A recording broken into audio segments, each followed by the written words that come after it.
Sarah coming with another video. No, this one is another book review. So for all you book lovers out there, this one is for you. So today, for those of you that don't know, today's release date for the novel by Helena Hunting called If You Keep Me. So, and of course, I'm repping my Tilton University Blaze toque, and I'm also wearing my Badass Babe Brigade t-shirt. All right,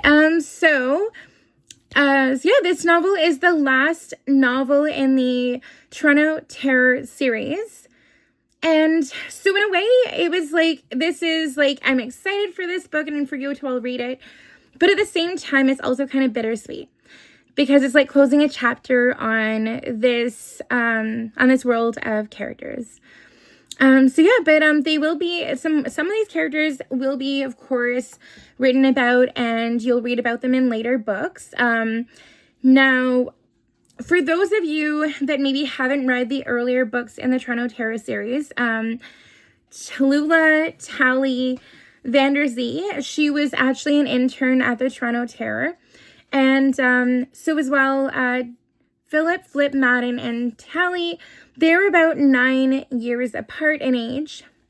Although, given that Tally was working so closely with the Terror, and she mostly, she was also an age gap sibling, sort of, so to speak. Like her brother and sister were several years younger than her. So when this book was written, the time period where this book was written, she was 21, and her brother was, I believe, 16, I believe, I want to say. And her sister was 13 or 14. So in all honesty, though, I mean, because of the fact that Tally was the oldest sibling, so there's a few years in between each of them. Tally kind of was helping out with her younger siblings as she grew up. And, so another thing is, too, all of the years when Tally was growing up, her dad was always really busy with the Toronto Terror team, and didn't necessarily make the time for his family like he should have. And Tally's mom would often just say, oh, yeah, I'm fine, or it's fine, or I don't mind, it's your work, whatever. But it ended up taking a toll on their relationship. And so, unfortunately, as the book begins, Tally's mom and dad end up telling them near the beginning of the novel that they're getting a divorce. And this was earth-shattering for Tally as well, in a way, because she really never thought that would happen. So funny thing is, though, too, when they announced this, it is literally just after one of Tally's dance showcases. So I'm not sure as well if you remember, but throughout the books, you would often hear about how Tally had a dance routine or dance practice or dance recital coming up, and she would do jazz and acro and ballet and all that kind of thing. And, and so oftentimes Hammy would end up asking her, oh, did she have dance today and whatnot? And, yes, but Tally always got along with, older people and had older friends.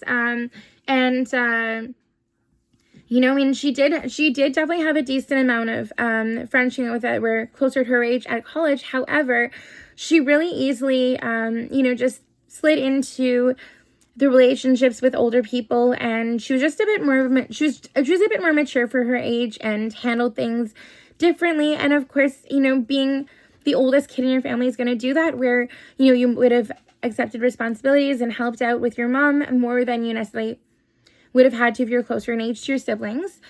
And of course, because I'm doing this book and Tally is a student at the Tilton University, I just had to wear this toque tonight for doing this review.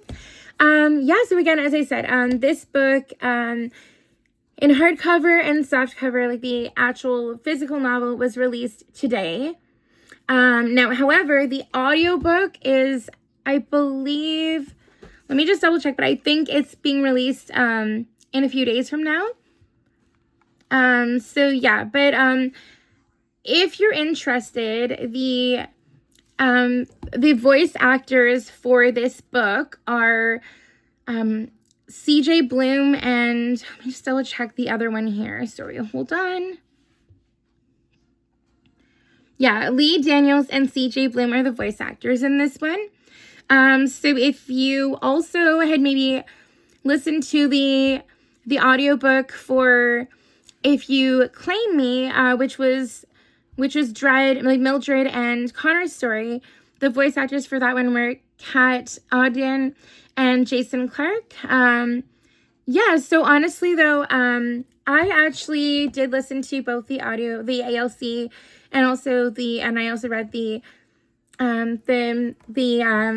book as well, the physical, ebook version, with the ARC. And honestly, I have to say, I loved the voice actors they chose, and when the voice actress they used for Tallulah, she sounds so outgoing and fun, and just exactly how I could picture Tally in a way. Now, as well, one thing that I also loved about this book is the fact that, for any of those people out there who might have either autism or sensory disorder or ADD, ADHD, other things like that, you're going to relate to this book as well when you read about Tally's siblings, Fenna and Tiz. And funny things too, like when I read the other books and I remember reading about Tally and her dad, I had no idea that she had siblings. So it was kind of interesting seeing Tally in that dynamic, and being the big sister, and the relationship she had with her younger siblings. It was really amazing to see that. And so Tally's younger sister, Fenna, she does have some sensory issues, and a lot of the times when there's a lot of noise, she wears like headphones, noise canceling headphones, and she doesn't do well with a ton of people, and sometimes she struggles to say the right thing at times, and might be kind of blunt and forward, and if you're not expecting it or that kind of thing, it's just like and also too, Fenna doesn't necessarily know any nonverbal cues and things like that. And so there was this example in the novel when Flip came over for dinner, like for the family dinner, like getting closer towards the end of the novel, but when like not quite at the end, but like when Flip came over and was taking part in the family dinner, and then, of course, Fenna said something maybe she shouldn't have said, or asked something she shouldn't have asked, and Tally was worried that Flip was going to react in a weird way because maybe he wasn't expecting that. But, of course, you've got to be understanding, and I feel like, some people who have those types of disorders or disabilities or things like that might enjoy reading about it in this novel. And whether you have something like that yourself or maybe a family member does, it makes it feel that much more real and that much more relatable. Now, just as well, when it comes to Coach Vanderzee, like he didn't necessarily realize that he and his wife had a problem, or that they weren't on level ground until it got to be too late. But then again, too, in some ways they were better as friends than they were as a couple. And I feel like sometimes it will be like that in life where, you meet this really great person, or you're with this really great person, but you think, oh, I'm going to try to date them. And then it doesn't work out, but then you end up being great friends. And that is just amazing when you can get that as well. But it doesn't always end up like that, right? So as well, honestly, I saw this couple coming like for a long time, like nearly since the beginning of the series, and I have to say, Helena, you did not disappoint. This book was just as amazing, if not even more amazing than as the other books in this series. And if you haven't had a chance to read the Toronto Terror series yet, or the Puck series, I would highly suggest you check both these series out.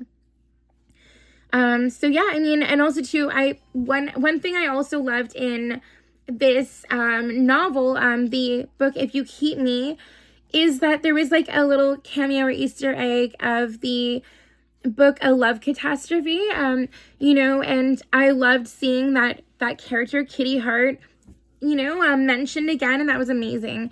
And, the fact that Lavender, and Lavender Waters and other people, well, I guess Lavender Bowman now, because she ended up marrying Kodiak. Spoiler alert if you haven't, if you didn't know that yet. But of course, Lavender is Violet and Alex Waters' daughter, and Kodiak Bowman is Rook and Stevie Bowman's son. And of course, they came together, and so that they are actually the next generation of the Puck series. And it's great to see how intertwined a lot of Helena Hunting's series and just standalone novels are. And you never know when you're going to end up spotting a cameo or an Easter egg from a previous book and a previous series. And it's just so amazing the way Helena ends up weaving those so seamlessly into the book. And I mean, I feel like she's just like one of the best at doing that, where, it'll just fit just so perfectly, and it's just amazing.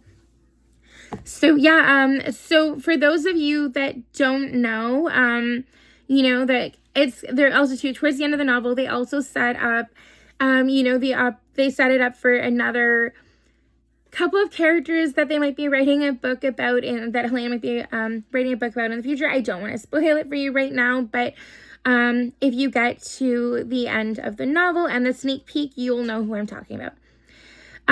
So yeah, honestly, I would say this whole series as a whole, I give it a solid 5 out of 5, or 10 out of 10, whatever. It's an amazing series. And yeah, get out there to your local Indigo, Kohl's, indie bookstore, or your local Barnes & Noble, or whatever bookstore you frequent regularly. Get out there and check it out. I highly recommend this. Couldn't recommend it anymore. Yeah, and I mean, honestly, any of the standalones, any of the series, all amazing. Helena, you were the queen, and yeah, like, I admire you in many ways, and also to the way that I've seen that you're getting in touch with your creativity, and when I see the quilts you've been making and stuff, amazing. And just like your written art, your physical art is amazing too. And yeah, and let me know in the comments if you've read any of Helena Hunting's books yourself, and if you have a favorite character or a favorite series or favorite standalone. And yeah, honestly, if you haven't yet read her books, I highly recommend it. And so this book in particular, with, which is, as I said, Flip and Tally's story, I would give it a solid 4.5 out of 5. So honestly, one of the parts I love the most too is when Flip, when Flip and Tally did their pause or their break, and then he wrote so many letters to Tally to give her when they'd unpaused, and it was just amazing and beautiful. And just when you saw how much he, realized that he loved her, and, the moment of realization. And sometimes too, you don't realize what you have until, even when it's right in front of you, until later on. And it was just amazing to see, just the growth and the love and the character growth of these characters, and also of the people in the series as a whole, and of the whole Helena world. Again, thank you so much for watching. Don't forget to like and subscribe. And until next time, take care. Bye, guys.